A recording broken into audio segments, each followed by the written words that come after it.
Bonjour à tous, aujourd'hui un cours sur la vérité. Comme je n'ai pas de carte, je vous montre ce que je vois depuis ma fenêtre. Vous voyez, il fait beau. Alors, la vérité. Première partie, réalité et vérité. Si je vous montre ceci, non, vous ne voyez pas. Bon, si je vous montre ceci, je vous dis, ceci est-il vrai ou faux? Voilà, ceci est-il vrai ou faux? Certains vont dire oui, c'est vrai, puisqu'on peut le voir, on peut le toucher. Quoi que vous voulez, vous ne pouvez pas le toucher, vous. D'autres vont dire non, ceci est faux, peut-être que c'est un rêve ou je ne sais quoi. Bien, eh bien non.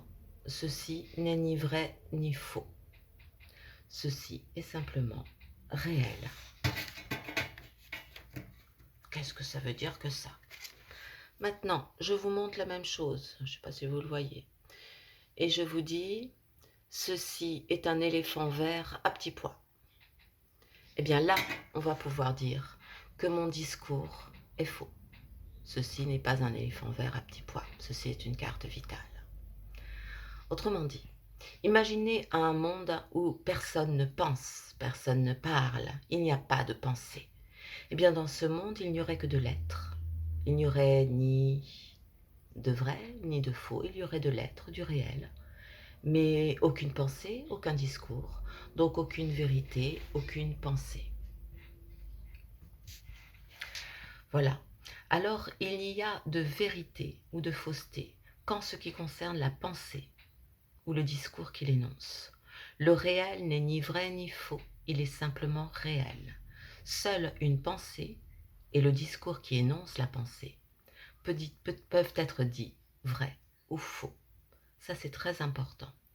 Donc, dès que vous avez un sujet de dissertation avec les mots vrai ou faux, ou vérité ou fausseté, bien distinguer réel et vrai. Le réel n'est ni vrai ni faux, il est simplement réel. Seule la pensée et le discours qu'il énonce peuvent être dits vrai ou faux. Maintenant, on pourrait faire une objection à cette distinction que je viens de faire. Cette objection, elle est développée dans un texte de Spinoza que je vais vous jouer ou vous paraphraser. Bien. Imaginez que je vous montre un tableau et je vous dis ce tableau c'est un faux Picasso. Il semble bien que j'attribue la fausseté non pas à une pensée, non pas à un discours, mais à un être, ce tableau. Quand je vous montre mes cheveux et je vous dis « Ah, mes cheveux, c'est des faux », il semble bien que j'attribue la fausseté, non pas à un discours, non pas à une pensée, mais à un être, à mes cheveux. Où on voit les camions qui passent, il n'y a que les camions qui passent. Quand je vous montre une dent et je vous dis « Cette dent, c'est une vraie », eh bien, il semble bien que j'attribue la vérité à, non pas à une pensée, mais à une dent, à un être. Donc, c'est une objection. Mais si on regarde de plus près, je suis toujours dans le texte de Spinoza, cette objection ne vaut pas. Parce que quand je regarde un tableau et que je dis c'est un faux, eh bien c'est un raccourci de pensée. Le tableau en lui-même, il n'est ni vrai ni faux, il est simplement réel. Ce qui peut être vrai ou ce qui peut être faux, eh bien c'est le jugement par lequel j'attribue ce tableau à Picasso.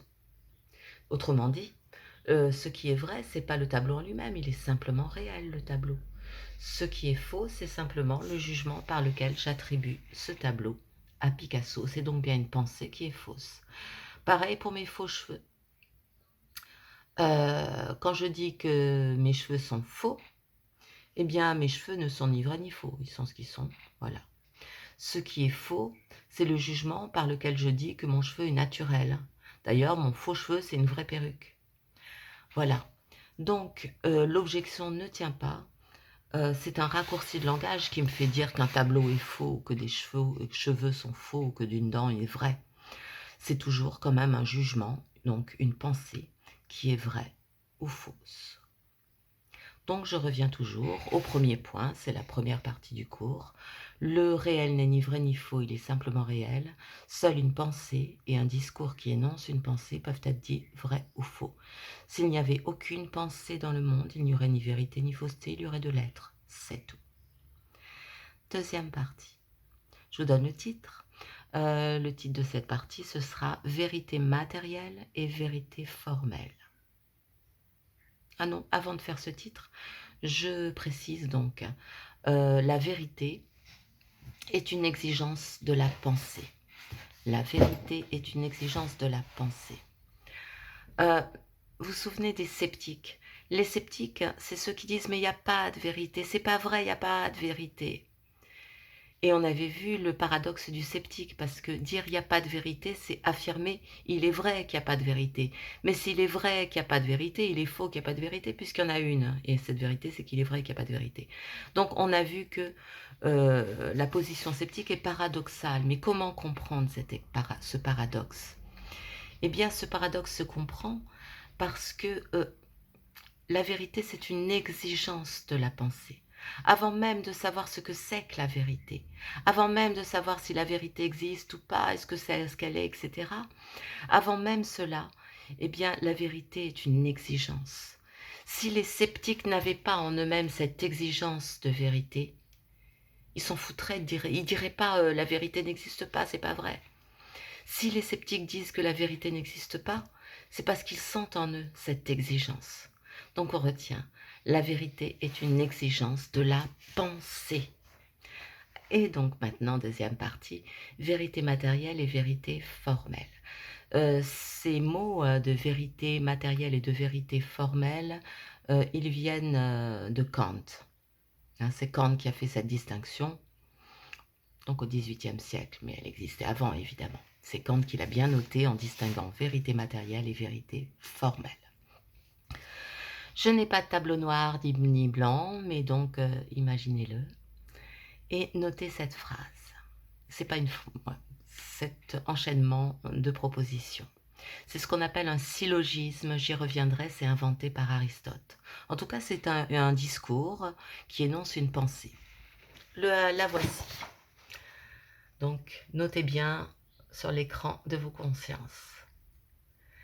Tous les chats ont 5 pattes, or Gros Matou est un chat, donc Gros Matou a 5 pattes. Tous les chats ont 5 pattes, or Gros Matou est un chat, donc Gros Matou a 5 pattes. Voilà. Donc c'est un discours qui énonce une pensée, donc on va pouvoir essayer de décider est-ce que c'est vrai, est-ce que c'est faux. Aïe aïe aïe. Quelles sont les raisons de dire que c'est faux? C'est peut-être le plus simple. Vous allez me dire, c'est pas vrai que tous les chats ont 5 pattes. Tous les chats n'ont pas 5 pattes. Donc notamment dans ce discours, le premier élément du discours, on va dire la première prémisse, la première proposition, tous les chats ont 5 pattes, est fausse. Mais qu'est-ce qui vous fait dire que tous les chats ont 5 pattes est une proposition fausse? Eh bien vous allez dire, ça ne correspond pas au réel. Regardez les chats, tous les chats n'ont pas 5 pattes. Il y a des chats qui ont 4 pattes, la plupart des chats ont 5 pattes. Donc dire que tous les chats ont 4 pattes, ont 5 pattes, c'est pas conforme au réel. Et ben voilà. Là, vous mettez le doigt sur un premier type de vérité qui est la vérité matérielle. La vérité matérielle, c'est la conformité d'une pensée ou d'un discours au réel. Et donc, quand je dis tous les chats ont 5 pattes, c'est matériellement faux. Ce n'est pas conforme au réel. Donc, premier type de réalité, de vérité, la vérité matérielle. La vérité matérielle est la conformité d'un discours ou d'une pensée au réel. Bien, ça semble très simple comme ça, mais en fin de compte, on va voir que c'est très compliqué. Donc, vous pouvez noter tout de suite que cette notion de conformité au réel, qui semble tellement évidente, n'est pas du tout aussi évidente que cela. Elle va nous poser d'énormes problèmes. Une petite parenthèse pour vous montrer déjà qu'il y a un problème. Par exemple, quand je vous montre un stylo rouge, je vous montre un stylo rouge et je vous dis ce stylo est rouge. Bon, on va dire que voilà, c'est matériellement vrai, c'est conforme au réel. Mais le stylo rouge en lui-même, qu'est-ce qui nous fait dire qu'il est rouge? Le stylo rouge, il est rouge parce qu'il absorbe toutes les longueurs d'onde et qu'il rejette la longueur d'onde qui correspond au rouge et qui fait qu'on le voit rouge. Autrement dit, ce stylo rouge, il est peut-être tout sauf rouge. Autrement dit, quand je dis le stylo est rouge, est-ce que ce que je dis correspond à l'objet en lui-même, ce stylo. Est-ce que ce stylo en lui-même est rouge? Ou est-ce que quand je dis le stylo est rouge, je ne fais que énoncer l'effet sensible que ce stylo produit sur moi? Est-ce que le rouge, c'est une caractéristique du stylo en lui-même, ou est-ce que le rouge n'est qu'une qualité seconde, hein, comme dirait Descartes, ou est-ce que le rouge n'est que l'effet sur ma sensibilité du réel? Donc voilà, c'est un petit peu compliqué. On verra ça un petit peu plus tard. Donc, ça semble très simple, hein. La vérité matérielle, c'est la conformité du pensée de la pensée du discours au réel. Mais cette notion de conformité au réel va nous poser problème. Ça n'empêche qu'on retient ça. Premier type de vérité, la vérité matérielle, la conformité du discours au réel. Saint Thomas d'Aquin va définir la vérité comme adéquation de l'esprit et du réel. Adequatio rei et intellectus. Bien, adéquation de l'esprit au réel, c'est-à-dire conformité de ce que je pense à ce qui est. Maintenant, je reprends mon petit discours, mon petit syllogisme. Tous les chats ont 5 pattes, or gros matou est un chat, donc gros matou est un... Or gros matou est un chat, donc gros matou a 5 pattes. Eh bien, en quoi est-ce qu'on peut dire que c'est vrai? Eh bien, on peut dire que c'est vrai parce qu'en tant que raisonnement, c'est un raisonnement. C'est un enchaînement de propositions aboutissant à une conclusion. En tant que raisonnement, le raisonnement en lui-même est logique. En effet, si je considère que tous les chats ont 5 pattes et si je considère que Gros Matou est un chat, il s'ensuit nécessairement, ça ne peut pas ne pas être, il s'ensuit nécessairement que Gros Matou aura 5 pattes. Si je considère ce discours en tant que raisonnement et si je considère la logique de ce raisonnement, eh bien, ce raisonnement est valide logiquement. Il est vrai logiquement. Et donc, on va dire qu'il est formellement vrai. Donc, deuxième type de vérité, la vérité formelle. La vérité formelle, c'est la validité logique d'un raisonnement. C'est la cohérence interne de la pensée avec elle-même. Voilà, donc on distingue deux types de vérité. La vérité matérielle, qui est la conformité du discours de la pensée avec le réel, et la vérité matérielle, qui est la cohérence interne de la pensée, la validité logique d'un raisonnement. Et donc on peut dire que si la vérité est une exigence de la pensée, la vérité est une double exigence. Exigence, premièrement, de conformité au réel. Maintenant, qu'est-ce que ça veut dire? Ça va être compliqué. Et deuxièmement, exigence de cohérence interne de la pensée.